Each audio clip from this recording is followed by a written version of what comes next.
"This is the last gift I'll ever give you," my husband said, pushing divorce papers at me. "I've decided to marry someone else, so thanks for being a money machine until now." The man I had been with for many years turned out to be a terrible person. This is the story of how I got my revenge. My name is Jessica, and I'm turning 50 this year. Tomorrow is special because I'll finally finish paying off a big debt. My husband, Lance, and I have worked really hard together. We got married 20 years ago when I was 30 and he was 35. He ran a liquor store he inherited from his parents after they passed away. I worked in an office. We met through a mutual friend and started dating, thinking about marriage from the beginning. I had one worry back then. What if Lance asked me to run the store with him? I was working as a financial consultant, advising individuals and businesses on insurance and investments. I was making good money for a 30-year-old and loved my job. I was also studying for a certification to advance my career when he proposed. He told me, "I know you've been working hard for that certification. I want to support you in any way I can. I have enough staff at the store so I can manage it myself. You should pursue your dreams." His words helped me decide to marry him. He seemed kind and supportive, always on my side. I really wanted to build a life with such a man. As we agreed, he focused on his business and I focused on my work. We thought our marriage was going well. About a year later, he went to work and I was enjoying a day off at home. While vacuuming under the bed, I saw a lot of papers. We had moved in less than 6 months ago, so I wondered why there was such a mess. I picked up a crumpled piece of paper and opened it. The bold header caught my eye. Reminder of payment. The total debt in Lance's name was $200,000. $200,000. Wait, it's not $2,000, is it? My head started spinning. Why did he hide such a large debt from me? I confronted him as soon as he got home that day. "What is this debt? What's going on?" "No, it's not what you think. It was left to me by my parents." The debt was not personal but tied to his liquor store. His parents had accumulated it, and when he took over the business, the debt came with it. It was secured by the land and the house we lived in, so he had no intention of renouncing the inheritance. I understood it wasn't his personal debt, but it couldn't be ignored. "But this is a payment reminder. Aren't you paying it back every month?" I asked. "I am, but sales fluctuate from month to month. Sometimes I can't pay them back during the slow months. I have to pay my staff first, so I asked the creditors to wait." That's when the letter came. At first, his explanation seemed reasonable, but delaying payments was clearly not a good idea. The letter included the words, "Final notice." "I didn't tell you because I didn't want you to freak out. Don't worry though, business is on track and we haven't been evicted from the house, right?" That's true, but I looked at him anxiously. Then he mentioned something unexpected. "If you're so worried, why don't you help me pay it off? You are making quite a lot, aren't you?" Huh? I wasn't comfortable with where this was going. It wasn't my store. A husband and wife were supposed to help each other, but my debt is also yours, he insisted. That's a bit sudden. Are you okay if my store goes out of business?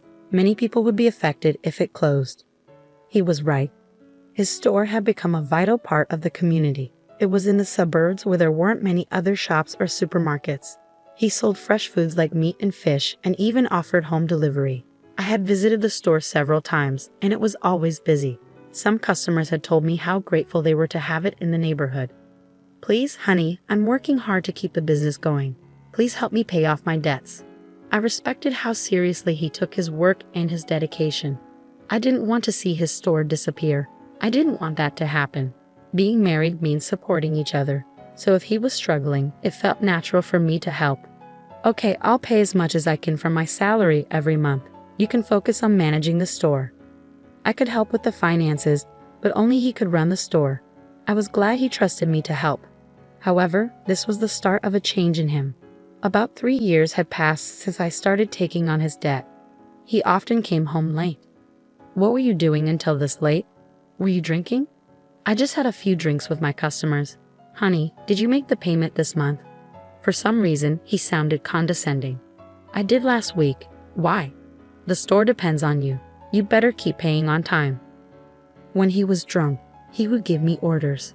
At first, I thought it was just the ramblings of someone who'd had too much to drink, but it started to bother me when it happened repeatedly. He acted like it was normal for me to handle his debt. By the way, Matt has a third kid now. I envy him. Matt was his high school friend who also had his own business, and his wife worked with him in the store. I've been wanting to talk to you about that. Don't you think it's time for us to start a family? His reaction was very cold. What? A baby? My business has just started to pick up, and we're still in debt. How can we be so irresponsible? That was his response. I tried to keep my frustration in check. Matt has 3 children now, right? We can manage one too. His parents are still around, and his wife works in the store. We're not in the same situation. I couldn't argue with that. I had always dreamed of having children after getting married, but it seemed that dream was slipping away. So, until I pay off all your debts, we can't have a baby. Well, I guess that's how it will be. If you make a lot of money and pay off the debts quickly, I'll consider it. His mean smile disgusted me, but I was eager to pay off the debts as quickly as possible. I was so focused on starting a family that I didn't think clearly about the situation. From then on, I worked tirelessly for Lance. I pursued additional qualifications, took exams for promotions, and secured a salary increase. I started earning much more than most women my age. I even made extra payments, but the debt didn't disappear quickly. Before I knew it, I turned 40 and had to give up on having children. I told myself I still had my husband, and that was enough. He depended on me, and I was willing to do anything for him. As long as I believed that, I remained happy. But Lance started coming home later and later, sometimes not until the morning. I was working in the store one morning when I realized how late it had gotten. I had to go out with a customer, and when I returned, the sun was up. Seeing Lance working so hard to keep the store going made me feel like I had to do my best as a wife too. We were in this together, working toward a better future. Months and years passed, and finally, the day came when I was ready to make the last payment. I had given up all kinds of luxuries to pay off the debt, but now that was over. I could finally use my hard-earned money the way I wanted. I realized that since getting married, I had been so focused on money. We had never taken a vacation or dined at a nice restaurant. Now in our 50s, I hoped we could finally enjoy those things. On the day of the last payment, I took a day off. I made a special dinner, prepared a bottle of wine, and baked Lance's favorite chocolate cake. I wanted to celebrate our new debt-free life together. When he came home from work, I had everything set up and said, "It feels like the last 20 years have gone by so fast, doesn't it?" He seemed to be trembling and kept his head down. I thought he might be crying from happiness, but then he started laughing in a way I had never heard before. "What's going on? Are you okay?" The man who was supposed to be my husband said something shocking. "You are dismissed. I'm grateful for the past 20 years. Thanks to you paying off all my debt, I'm free now. Great job. I don't need you anymore." "What are you talking about?" I was completely confused. Then he pulled something out of his bag.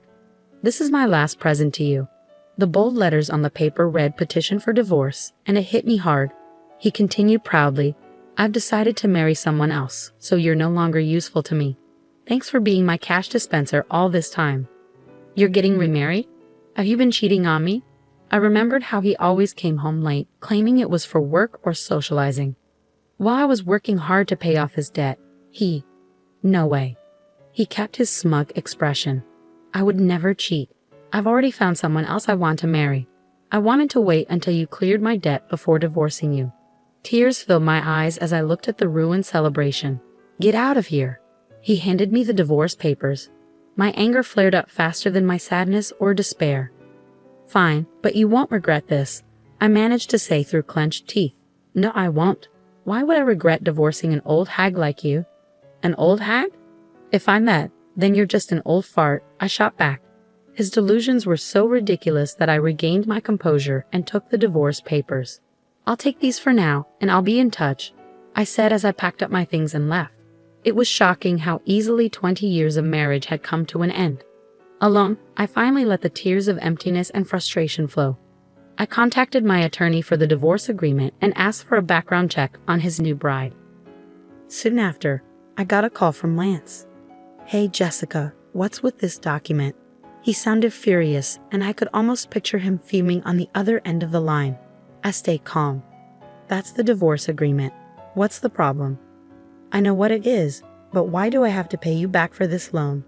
He sounded panicked and kept yelling, "This is crazy. This isn't right." He was upset about the part of the divorce agreement that required him to repay the money I had covered for his debt. This was supposed to be something you did out of goodwill, wasn't it? Why are you bringing this up now? What do you mean? I did it as your wife, but now that we're divorcing, it's different, I explained. Then the regret you mentioned is, he finally understood. When he asked for a divorce, my immediate thought was to make him repay the debts. My job involved dealing with various clients, including those with divorce and inheritance issues. Through them, I had connections with experienced attorneys. I consulted them right away. The total amount he owed, including the interest I had paid on his behalf, came to a little over $300,000. I was determined to get that exact amount back. That was all I was asking for. He must have realized how serious I was by my firm stance and by seeing the name of a well-known attorney on the document. He had thought he could get rid of his wife without any financial obligations, but he was completely mistaken. You know I don't have much money, he said. Well, why don't we sell the store to cover it? I suggested. If I do that, I won't have anything left. You're like Satan, he retorted. You're only 55. You could still find another job if you needed to, I pointed out. Give me a break, he snapped. My conversation with him was completely nonsensical. I wanted to hang up immediately, but there was one last thing I needed to ask. By the way, how's it going with your new bride-to-be? That's none of your business, he snapped. I couldn't help but laugh at his abruptness. Sounds like you're having a tough time. Good luck, I said as I was about to hang up. Wait, I've decided not to marry her. We can start over, he begged. For some reason, he thought he could plead for another chance. I shouted my final words and hung up. Start over. Don't kid yourself. I don't want you. I had been married to this man for 20 years. I wondered if I looked even more foolish than he did in the eyes of others. I had genuinely respected him until the divorce. I had seen how hard he worked for the store and his customers, and I wanted to support him. 20 years later, I realized Lance was just a fool. The remarriage he talked about was nothing more than a fantasy. It all started when he flirted with a teenage university student who worked part-time at his store. You're so cute, Melissa. Will you be my wife? He asked her. She played along, jokingly saying, well, I might consider it if you let me be a full-time housewife. The truth was, she never took him seriously. The idea of marrying a man nearly 40 years older was just a joke to her. When Lance kept pushing her to marry him, she was horrified. Her parents had to step in and get a restraining order against him. When I read the private investigator's report, I laughed so hard I almost hyperventilated. When Lance started coming home late, I thought he was just working hard. Little did I know, he was actually hitting on young girls at bars and strip joints. He would boast, I'm surprisingly popular with young girls. As a salesman, I have this easy-to-talk-to aura and get along well with them. I'm told I look younger. Don't you think so? The girls apparently found his comments cringe-worthy. He saw me only as a cash dispenser and had an inflated view of himself. In reality, he was seen as a joke and almost got in trouble with the police for being a stalker. It might have been better if he had cheated on me, but he couldn't even manage to have an affair. His real goal was to marry a younger woman because his friend Matt had a grandchild. Matt told me. As soon as he saw my grandchild, he said he wanted one of his own. I scolded him for saying that. You were paying off his debt, and I was very tough on him. But I didn't know he'd go this far. He was completely humiliated. I'm glad I didn't spend my golden years with him, I thought to myself. The divorce was finalized. Since the property division wasn't straightforward, he tried to negotiate for his benefit. But he gave up when he saw my well-known attorney. I was surprised how someone so gutless could stay in business for so long. He ended up selling the store to pay me back. Luckily, his employees had left him before he sold it, so they weren't affected. Many customers were shocked when they learned he was selling the store to repay his ex-wife.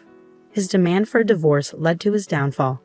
The story spread through the community like a comedy. Even if he hadn't sold the store, the bad publicity would have hurt his business. Selling it before going bankrupt was probably for the best. The money from the sale wasn't enough to cover what he owed me, so he still works part-time jobs to repay me. I occasionally get messages from him. It was all my fault. Can we get back together? I was crazy back then because Matt was showing off his grandkid. Despite blocking his number, he kept calling from different phones until my attorney warned him, if you contact your ex-wife any further, we'll file a restraining order. The calls stopped after that. As usual, he's scared of the attorney. By the way, guess what I do now? I'm a marriage counselor. When I turned 50 and wanted a new career, a friend opened a matchmaking business and I joined her. I left my old job to help singles find partners and offer advice on financial matters between couples, like insurance and investments.